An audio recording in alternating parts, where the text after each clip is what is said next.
Hey everyone, welcome back. Ready to get our hands dirty with some problem solving. Always a good time to sharpen those skills. I mean, you've probably got some tricky situation brewing right now that this deep dive could help with, right? Well, think about it this way. Problem solving, it's everywhere. Work, home, Yeah, relationships. it really is a life skill, right? Absolutely.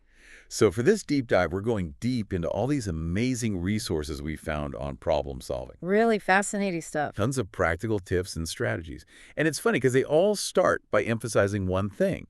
Like you'd think it's about finding solutions, right? Right. But no, it's about properly defining the problem. I know it sounds simple, but It's not. it's not. So many times we jump to solutions without really understanding what we're trying to solve. It's like, imagine trying to bake a cake without even knowing what kind of cake you want. Exactly. You might end up with a chocolate cake when you really craved vanilla. Disaster. And the source had this great point about asking the right questions to define the problem. What, why, how? Right, like what is actually going wrong? Why is it happening? How is it affecting things? Super helpful. Like, okay, say your car won't start. Ugh, nightmare, right? Oh, tell me about it. But instead of freaking out, you ask, what's the deal here? Why won't this thing start? Is it the battery? Right. Or maybe you left the lights on. You Mm. dig deeper to find the real cause. So you're not just treating the symptoms, you're getting to the root of the issue. Okay, so defining the problem, that's step one. Got it. But then comes the tricky part. Actually figuring out what to do about it.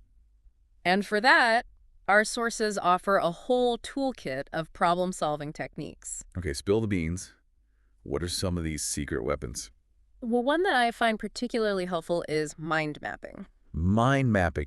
Okay, I'll admit, I've always thought of that as something for like super artistic people. No. It's not about artistic talent. So I don't need to be like Picasso to do this. Not at all. It's about thinking visually. Our brains naturally make connections in this kind of radial branching way. And mind mapping gives you a way to capture that. So instead of a boring old list, I'm drawing out the problem in all its different parts. Exactly. You put the problem in the center and then branch out with everything related to it.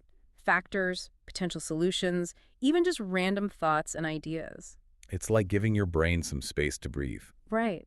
You can see connections and possibilities that you might miss with linear thinking. I could see how that would be really helpful if you're feeling stuck, like a way to unstick your thinking. Exactly. And speaking of getting unstuck, another great technique is the decision matrix. Okay, decision matrix. That sounds a bit more my speed. More structured. Yeah, but haven't we all tried those pro-con lists that just leave us more confused? It's similar, but the decision matrix adds this layer of, like, objectivity.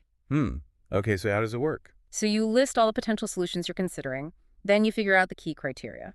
What matters most in making this decision. Like if it's a big purchase, maybe cost is a big factor.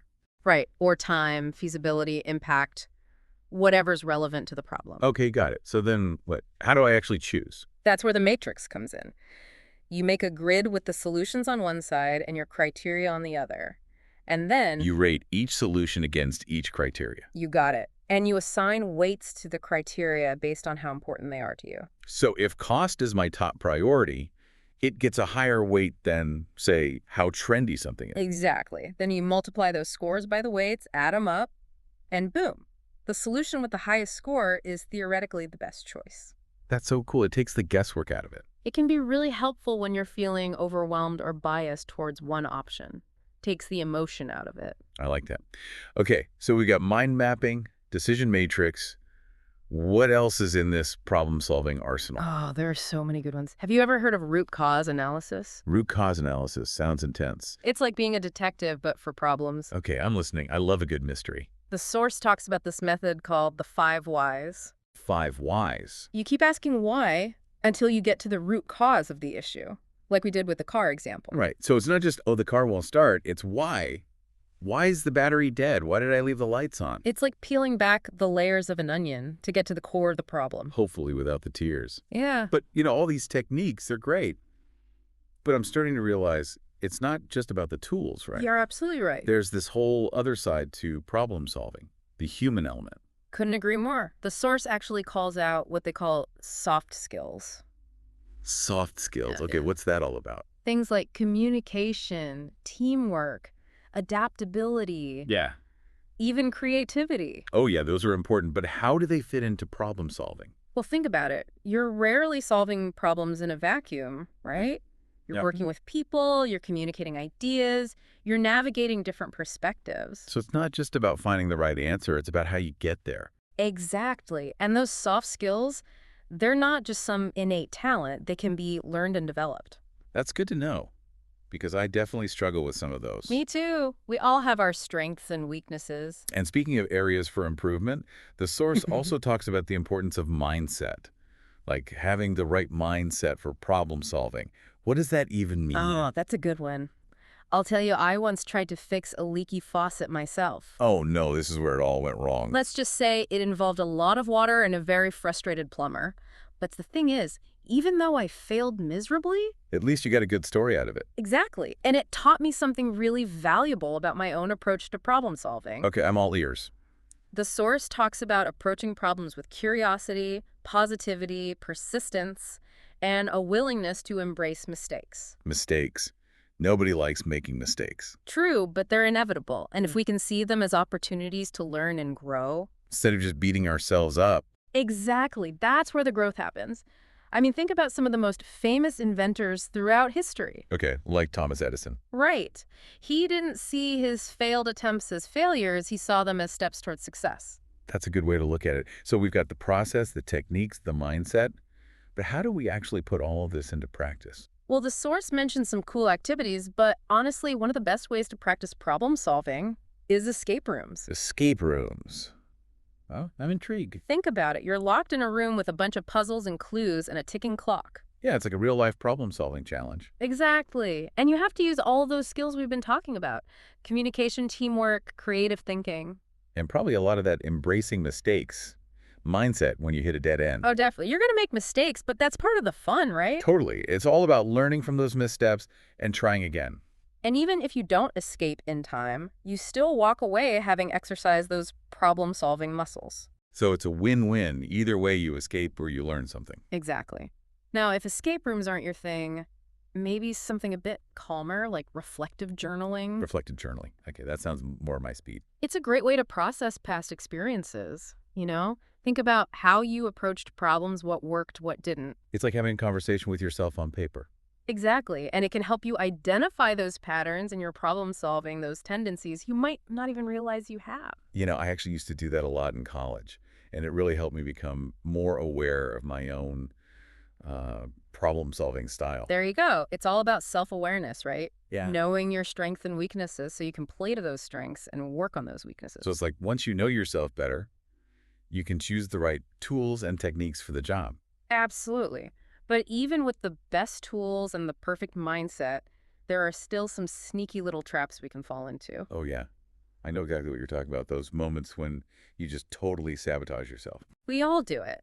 And the source highlights some common barriers that can really trip us up. Oh, okay, spill the tea. What are these problem-solving pitfalls we need to watch out for? Well, one that often catches people off guard is emotional bias. Emotional bias. It's basically letting our feelings cloud our judgment, you know, making decisions based on emotion rather than logic. Ooh, yeah, I've definitely been there.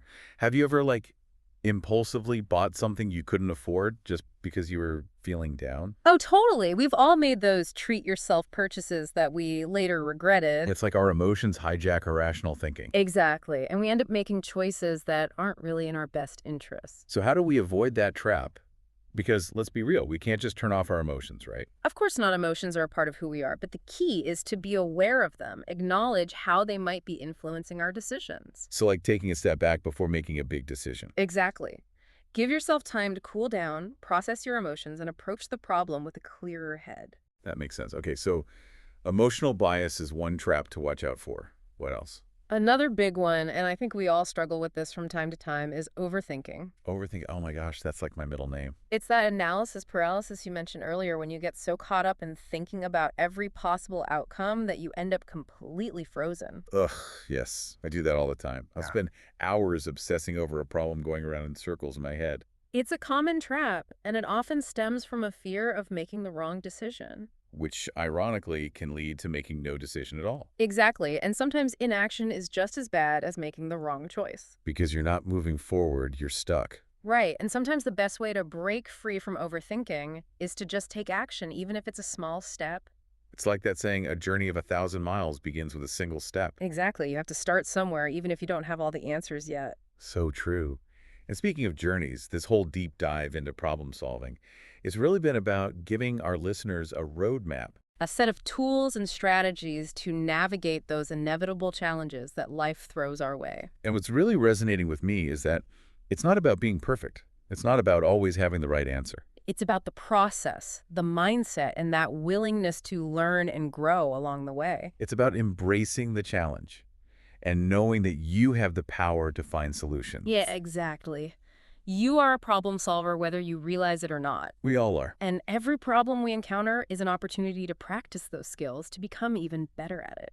So instead of dreading those challenges, we can actually start to see them as opportunities. Exactly. Those little everyday problems, they're like mini workouts for our brains. Okay, I love that analogy. Mm. So instead of getting frustrated by that traffic jam or that overflowing inbox, we can reframe it as a problem-solving challenge. Exactly. And who knows, you might even find yourself enjoying the process. Okay, so as we wrap up this deep dive, I want to leave our listeners with a challenge.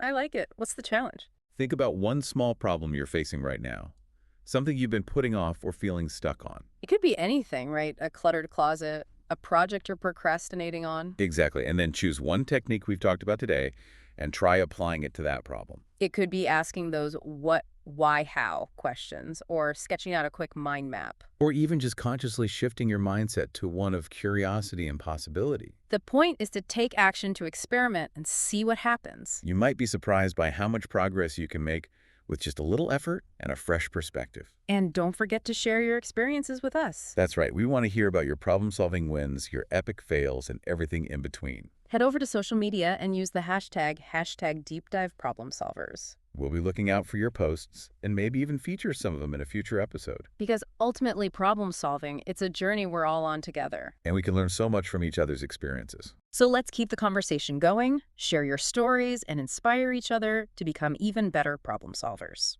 And that's a wrap on this week's deep dive into the world of problem solving. Until next time, stay curious. Keep those problem-solving muscles flexed, and remember, you've got this. It's really about shifting our perspective, right? Instead of seeing problems as these big, scary roadblocks. Yeah, problems, they're just opportunities in disguise. I like that opportunities for growth, opportunities to learn something new, opportunities to flex those problem-solving muscles. Exactly, and the more we practice, the better we get at it. So go out there, embrace those problems, big or small. And remember, you have all the tools and strategies you need to tackle them. And if you ever get stuck, well, you know where to find us. That's right, we're always here to help you on your problem-solving journey. Thanks for joining us for this deep dive into the fascinating world of problem solving. Until next time, happy